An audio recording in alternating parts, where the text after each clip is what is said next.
Brought to you by Penguin.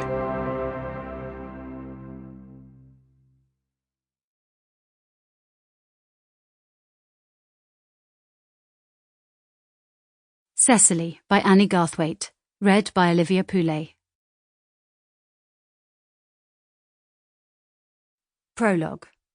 1431.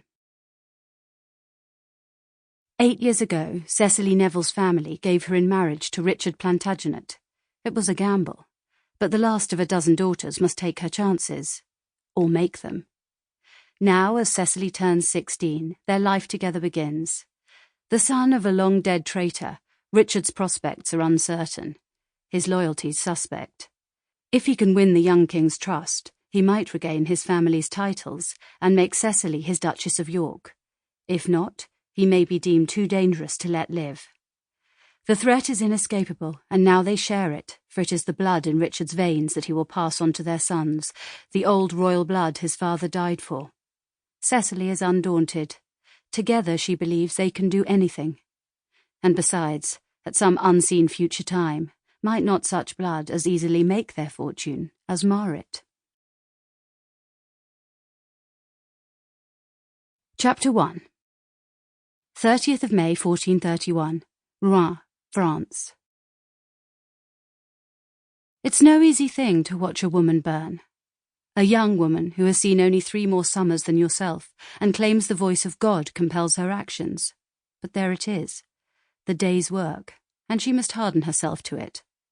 So, on a May morning, so fine its early sun has already chased Rouen's street dogs into shadows, Cecily has put on black velvet, sombre and rich. She has bound a rosary at her waist, a reminder to the French that God has answered the prayers of the English and delivered Joan of Arc into their hands, a reminder to her king that her loyalty is to him and to heaven. She waits now in the market square, her face to the pyre and sullen French anger at her back, for the signal that will tell her Joan is coming out to die.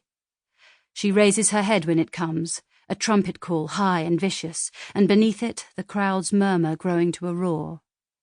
Beside her, her husband Richard straightens his back, squares his feet.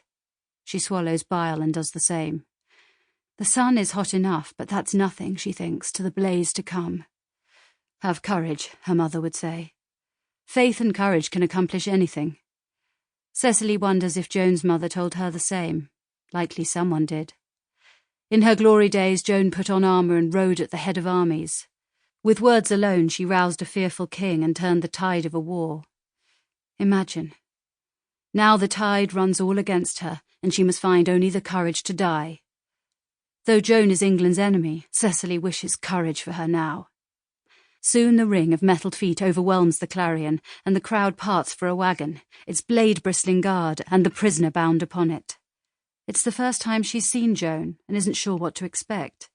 Just a pale, thin girl, it seems, head shorn and bloodied. It doesn't look like there's much fight left in her.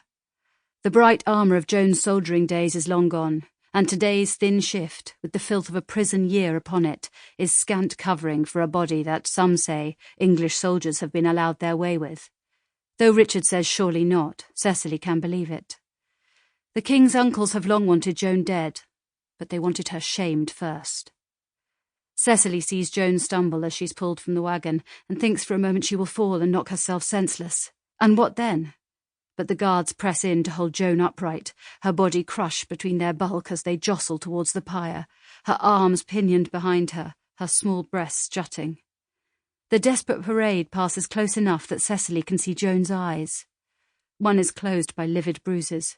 The other, white-rimmed and wide, is fixed on the crucifix borne high above her by a priest, leading the way to death and whatever might lie beyond it.